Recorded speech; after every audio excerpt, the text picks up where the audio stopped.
안녕하세요. 날마다 기막힌 정오의 박종현 목사입니다. 오늘도 새로운 하루가 시작이 되었습니다. 주님의 말씀과 함께 믿음으로 승리하시는 우리 날마다 기막힌 정오 식구들 되시기를 주님의 이름으로 기도합니다. 여러분들께서 기도해 주셔서요. 저희 어머니가 어제 수술을 잘 마치고 지금 회복 중에 있습니다. 잘 회복되시고 또 강건해질 수 있도록 지속적으로 기도해 주셨으면 참 감사하겠습니다. 저는요, 코로나 이후에 세상이 어떻게 변화될까 이것에 대해서 상당히 요즘에 관심이 좀 많아서요, 뉴스도 보고 여러 가지 책들도 보고 있는데, 그런데 가장 충격적인 사실은요, 지금 나도 모르게 세상이 정말 어마어마하게 빠르게 변화하고 있다는 사실입니다. 지금은요, 사람과 똑같이 생기고 감정까지 지닌 디지털 인공인간 네온이라는 것이 등장을 했다고 합니다. 아직은 개발 단계에 있지만요, 이것이 상용화되게 되면 교사, 배우, 은행원, 아나운서 등의 여러 가지 역할들을 이것이 감당하게 될 것이라고 예측하고 있습니다. 또 음식을 주문하는 AI 냉장고가 나왔다고 하는데요, 이 냉장고 안에 카메라를 달아서요, 우리가 자주 주문하는 것들을 인식을 해서 그것이 떨어지게 되면 자기가 자동적으로 주문을 하게 되는 그런 냉장고가 나온다고 합니다. 그리고 플라잉 택시, 하늘을 날아다니는 택시가 곧 나올 것 같고요. 그리고 우리가 잘 아는 이 로봇이라는 것이 등장을 해서요, 뭐 설거지라든가 요리까지 할 수 있는 그런 로봇이 곧 나오게 될 것이라고 말하고 있습니다. 정말 우리가 영화에서 보던 일들이 지금 우리의 삶 가운데서 지금 일어나고 있다는 거예요. 우리가 코로나 바이러스 때문에 세상이 잠깐 멈춘 것 같지만 아니에요. 지금 세상은요, 좀 더 빠르게 지금 진화하고 있다는 사실을 우리는 기억해야 됩니다. 지금 우리의 눈앞에 닥친 코로나만 바라본다고 한다면요, 우리의 미래는 암울할 뿐이에요. 하지만 우리가 그러한 미래를 잘 준비할 수 있다고 한다면 우리의 미래는 밝을 수 있습니다. 그렇다면 교회는 어떤가요? 교회도 코로나로 인해서 많은 변화를 지금 겪고 있습니다. 위기는 곧 기회라는 말이 있죠. 우리 기독교의 기회는 무엇입니까? 하나님을 붙잡을 때 기회가 나타나는 것을 볼 수가 있습니다. 성령이 임하실 때 변화가 일어나는 것을 볼 수가 있습니다. 맞습니다. 우리 그리스도인들의 진정한 미래는 바로 하나님이십니다. 하나님은 우리의 미래를 창조하신 하나님이십니다. 우리가 그러한 하나님을 믿고 믿음으로 나아간다고 한다면 이 거세게 다가오는 세상의 물결 속에서도요, 우리의 믿음은 흔들리지 않고 주님께서 우리를 지켜주시고 선한 길로 인도하여 주실 줄을 믿습니다. 이 혼돈한 세상 가운데서 주님의 인도하심을 바랄 수 있는 저와 여러분들이 되시기를 주님의 이름으로 기도합니다. 2020년 7월 15일 날마다 기막힌 정오 시작합니다.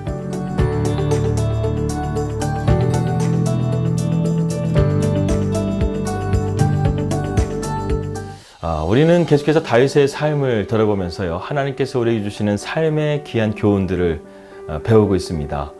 하나님이 정해주신 왕이 된 다윗은요, 이제 책임이 따르는 지도자의 길을 걷게 됩니다. 그러나 왕이 되었다고 해서 무조건 다윗이 순탄한 인생을 살았던 것은 아니에요. 이 시기에도 다윗에게는 몇 가지 어려운 일들을 만나게 됩니다. 이 또한 다윗은 하나님이 주시는 참된 지혜를 가지고 이 문제를 풀어가게 되는데요, 오늘 그 배경이 되는 사무엘하 6장의 배경을 우리가 함께 살펴보도록 하겠습니다. 이제 고난의 세월을 끝낸 다윗은요, 자신의 인생을 되돌아볼 때 이 모든 것이 하나님의 은혜였음을 깨닫게 됩니다.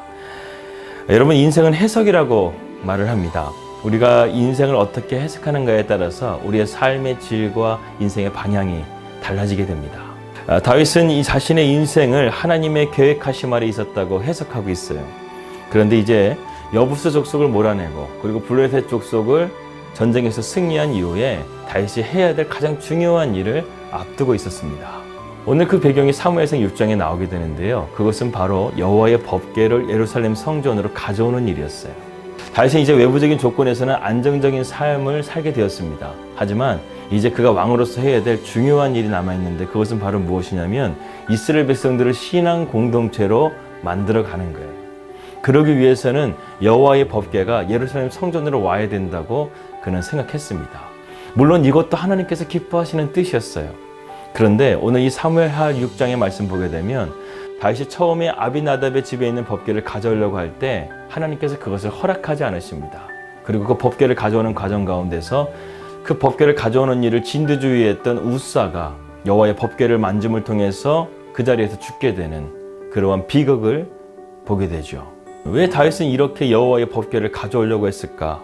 이 여호와의 법궤는요, 하나님의 임재의 상징이었고 거룩한 성물이었습니다. 그렇기 때문에 이 여호와의 법궤는요, 아무나 만져서는 안 되는 것이었어요. 그런데 이 우사가 멋진 수레를 만들고 아비나답의 집에서 법궤를 가져올 때요, 길이 험해지니까 이 소가 갑자기 날뛴 거예요. 이 웃사가 법궤가 떨어지지 않도록 붙잡은 거예요. 그런데 하나님께서 이것을 진노하셔서 그 웃사를 그 자리에서 죽게 했습니다. 다윗은 이 사실을 보고요, 매우 화가 나서 그는 예루살렘으로 돌아갔습니다.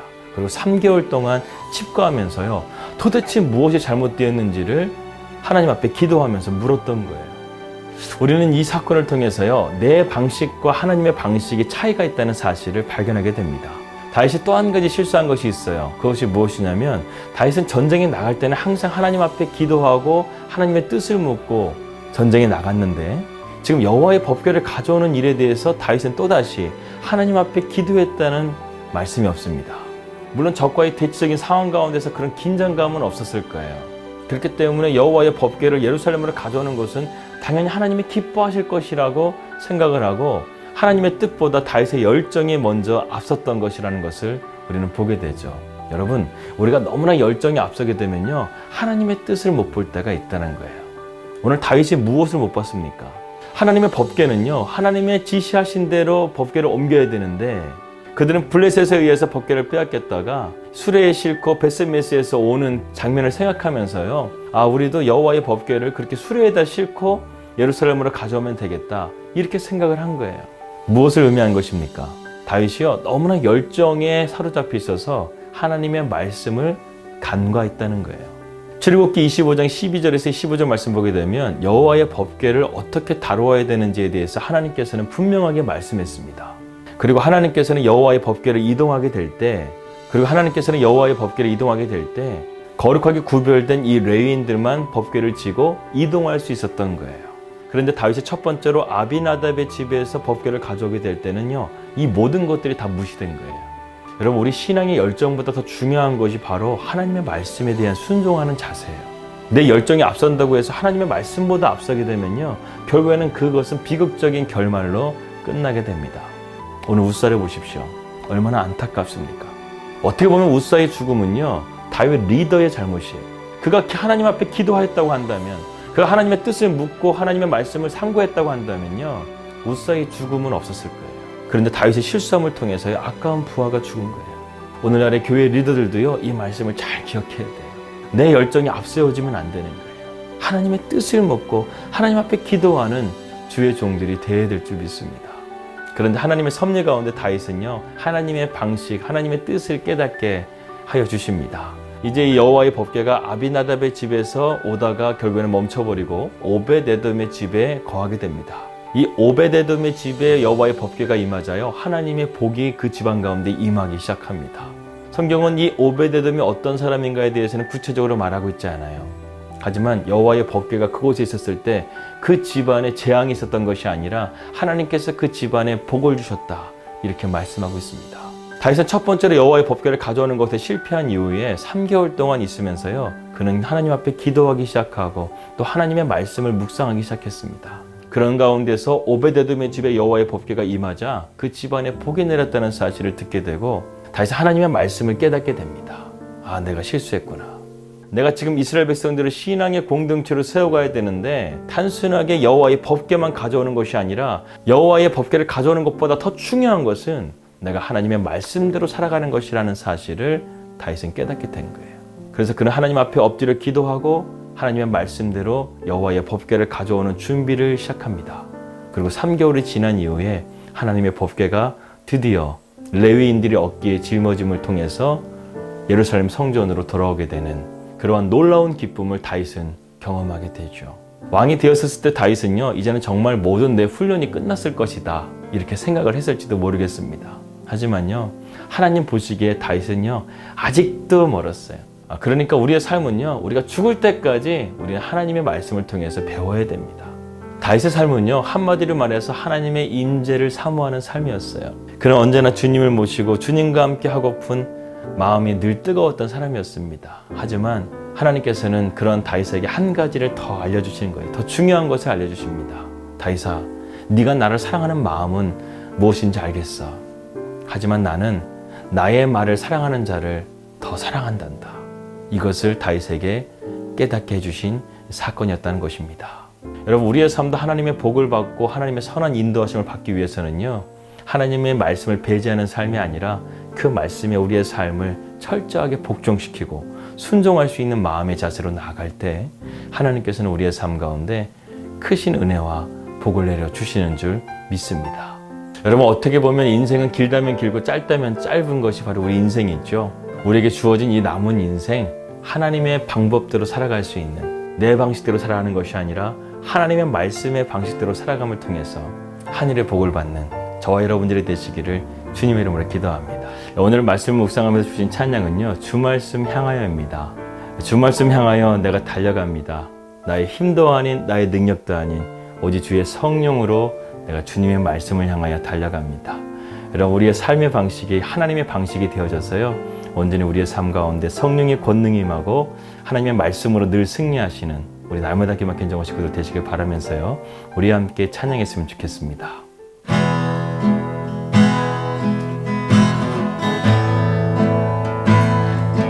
하늘엔 나는 새도 주 손길 돌보시네.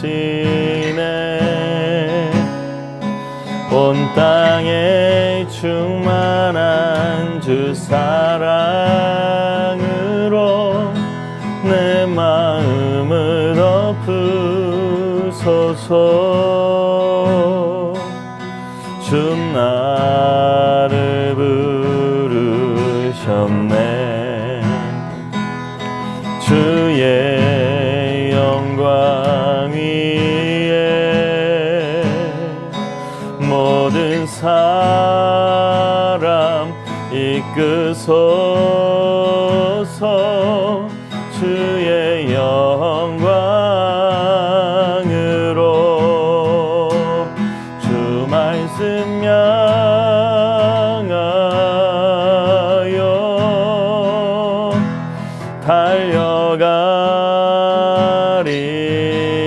달려가리라.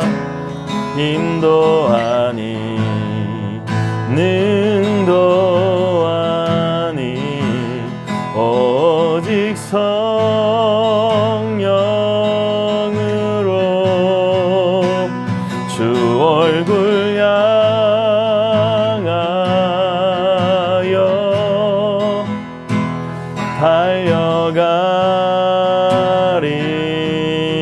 달려가리라. 오 주의 영광 안에 살게 하소서.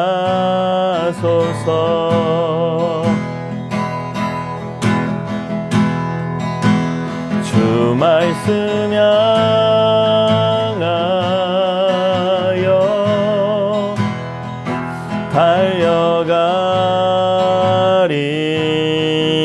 달려가리라.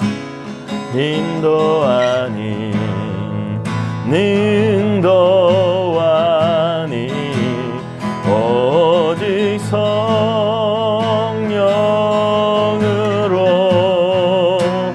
주 얼굴 향하여 달려가리라. 오 주의 영광 안에 오 주의 영광 안에 오 주의 영광 안에 살게 하소서.